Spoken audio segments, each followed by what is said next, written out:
Hola a tothom. Anem a parlar una mica d'aquests 3 programes que conformen aquest flux de treball més enfocat per a persones que es dediquen al món de l'art digital i de la fotografia. Bé, seria el programa Xenview, el RAW Therapy i el Krita. Anem a repassar una miqueta les seves pàgines web. Comencem, per exemple, pel Xenview, on, com us vaig comentar, és multiplataforma, ja que pot anar per Windows, per Mac i per Linux.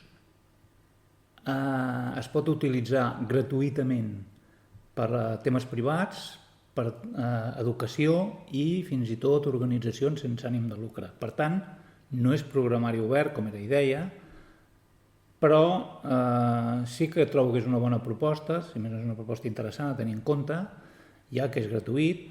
Ens diuen, normalment les empreses privades que ofereixen software gratuït solen portar programari amagat, o sigui, codi amagat a dins el mateix codi, ja que està tancat i no es pot veure, destinat a temes publicitaris o bé espia. En aquest cas ja ens diuen d'entrada, aquí ens diuen que no hi ha, per tant no hi ha codi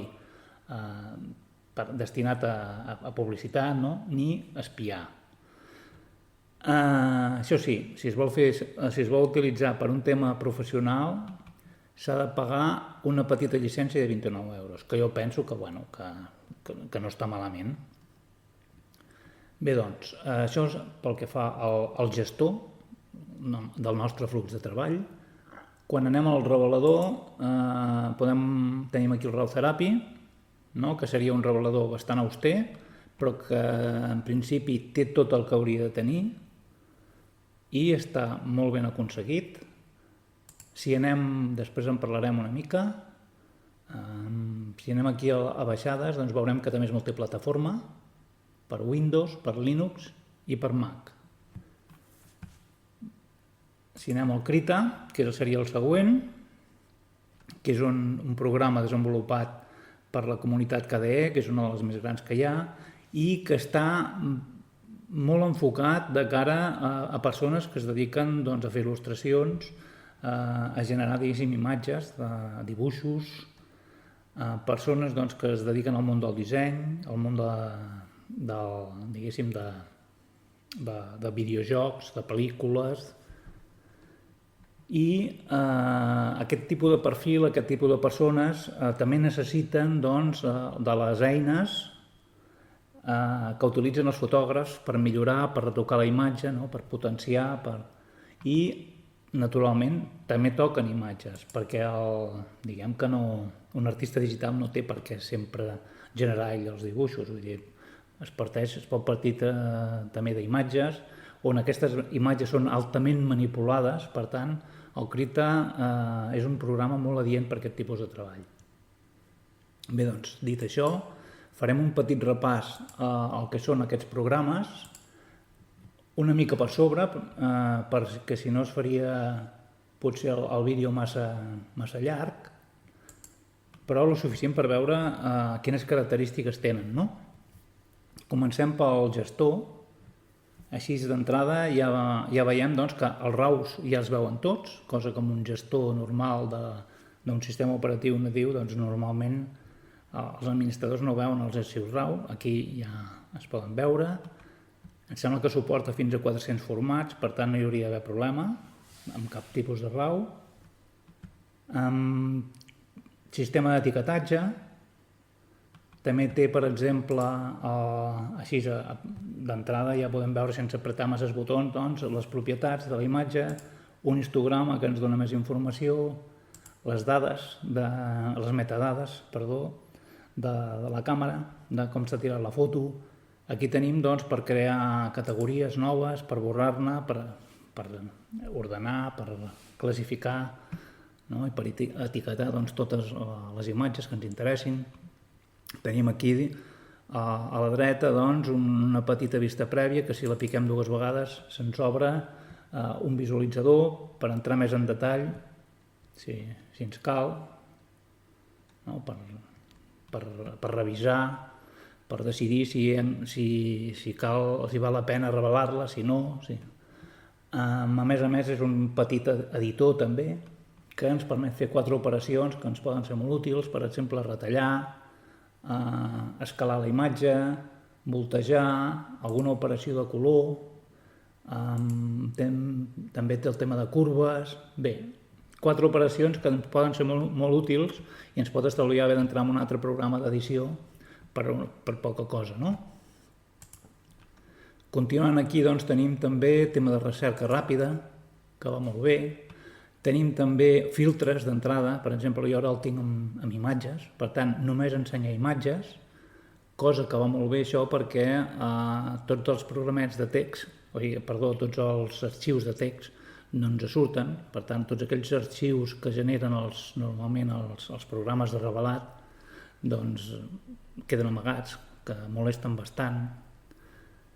Podem filtrar doncs, per estrelletes, per colors, per categories, pel que vulguem.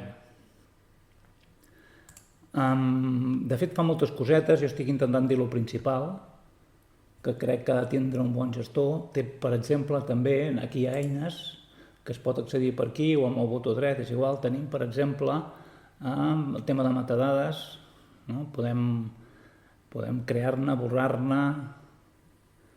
Tenim també el processament per lots, que això va molt bé, això és, per mi és primordial, perquè doncs, si s'han de canviar doncs, el nom de 200 fotos d'un timelapse, per exemple, doncs per no haver-ho fet d'una en una, des d'aquí es pot fer tot de cop.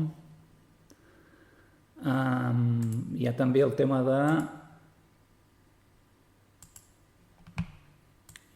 així també, processament per lot, seria el mateix, només que aquí és en una finestra a part, però seria el mateix. Amb tantes imatges com vulguem, ara només n'hi ha una, perquè només en tinc seleccionada una, però se li poden aplicar accions, per exemple, afegir màscara, extreure canal, mirall, per exemple, una marca d'aigua, posar una marca d'aigua, li posem la que volem, a la mida que volem, la posem allà on volem també.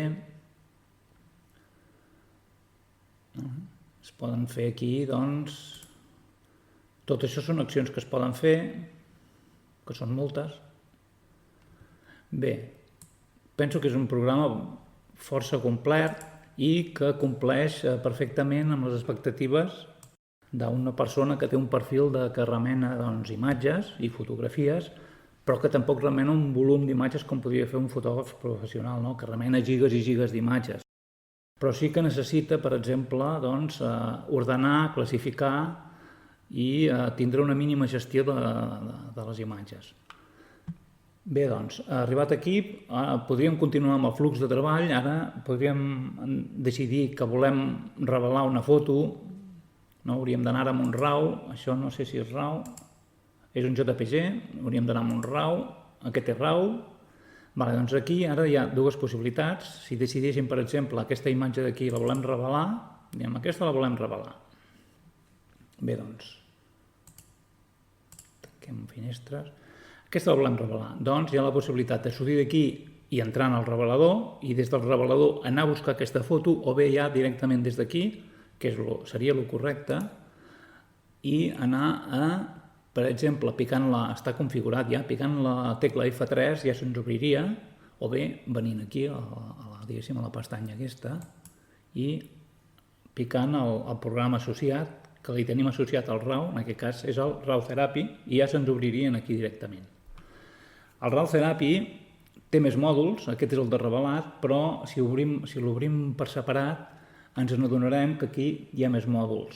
Hi ha el mòdul de gestió, però com que jo ja gestiono, diguéssim, o en aquest cas la gestió ja la tenim solucionada amb el Xenview, no cal que gestionem tots els programes.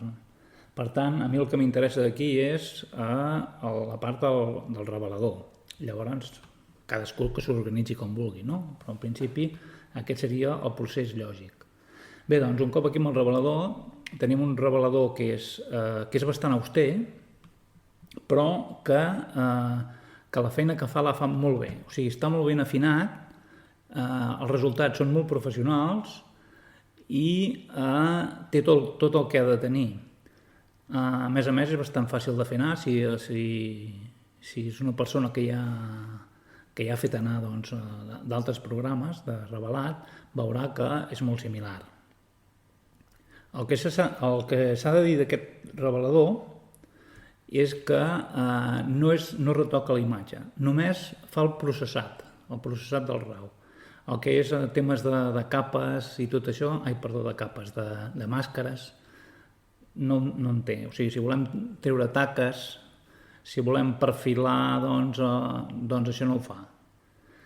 Però, en principi, no hi hauria d'haver cap problema, perquè això ja seria edició, ja no seria el processat, el revelat, i com a edició hauríem d'anar ja al programa d'edició que tenim preparat, que això ho faríem des d'aquí. Imaginem que ara l'hem revelada i diem, bueno, doncs ara la guardem. Doncs venim aquí i piquem aquí baix i la podem desar amb el format que volem, o bé podem continuar revelant o editant. I llavors vindríem aquí, picaríem a la dreta i com que tenim associat ja el nostre editor, ja se'ns obriria el Krita. I l'avantatge de fer-ho d'aquesta manera és que des del Krita podem continuar revelant. Per què? Perquè ens manté tota la informació de la càmera, tota la informació del RAW. Per tant, aquí veieu, tenim 16 bits, per tant, guardem tota la profunditat que ens dona les càmeres. Normalment les càmeres ens donen fins a uns 14 bits de profunditat, per tant, anem sobrats. Bé, doncs, a partir d'aquí podríem continuar revelant, que tampoc seria l'ideal, però és que ens hem deixat potser una mica de fer, no sé, tocar un petit paràmetre. Doncs també ho podem fer des d'aquí. A filtres, per exemple, tenim tots aquests filtres d'aquí, que no són molts, però són els que es necessiten per fer un bon revelat, fins i tot n'hi ha algun d'extra i tot, no? Vull dir que no hi ha, per exemple, normalment els artístics a mi no em diuen res els filtres artístics a l'hora de revelar, doncs no... Bueno, ni per revelar ni per no revelar. Però bueno, hi ha gent que els fa servir. Diguem que es podria continuar revelant. Però bueno, no seria el cas. Anem a parlar una miqueta del Krita en si. Com us he dit abans, està enfocat de cara als il·lustradors, per tant, hi ha molts pinzells que es poden personalitzar, se'n poden carregar de paquets nous, per tant, molt útil per persones que es dediquin a la il·lustració i al disseny en general. Llavors, en tema fotogràfic, doncs, no vol dir que estigui curt. Té moltes eines. Per exemple, hi ha tot el tema de capes, que s'utilitza molt en fotografia també, doncs té la possibilitat de crear capes vectorials, agrupar capes, fusionar capes, fer capes vectorials, per exemple, que poden servir per fer reserves en vectors. Té també tot el tema de màscares. Per exemple, anem a dupliquem i ara aquí volem aplicar una màscara que no sigui destructiva i li podem afegir directament una màscara de transparència, que això ens anirà molt bé per fer aquelles reserves de cabells per treure el fons, o bé fer la separació de freqüències que ens ajudarà a retocar la pell d'un rostre i d'altres coses. Afegir una màscara de filtre, i el que ens farà és obrir una paleta amb el filtre que nosaltres li volem aplicar, per exemple, l'ajust de color, nivells, per exemple, podem... He contestat una miqueta d'aquí, ja el deixo. Doncs aquest filtre penja de la capa de manera no destructiva, de manera que el podem fer visible o invisible. I aquí a cada capa hi podem penjar tants filtres com vulguem, i a més aquests filtres es poden aplicar per aquí dalt també. Anem aquí, de saturar, per fer alguna cosa. I li veníem aquí, li podem aplicar directament o crear un altre filtre i acabem de crear un altre filtre. Aquests filtres després es poden canviar d'una sobre l'altra. Molt bé. penso que és un gran software que no té res a envejar, per exemple, a d'altres programes, siguin privats o no, més enfocats a la fotografia, i que permet moltes possibilitats de configuració. Les eines mateix poden ser flotants o poden ser fixes. Bé, doncs, és un dels programes que més valoro i que més m'agraden. I res més, espero que us hagi servit i fins a la propera.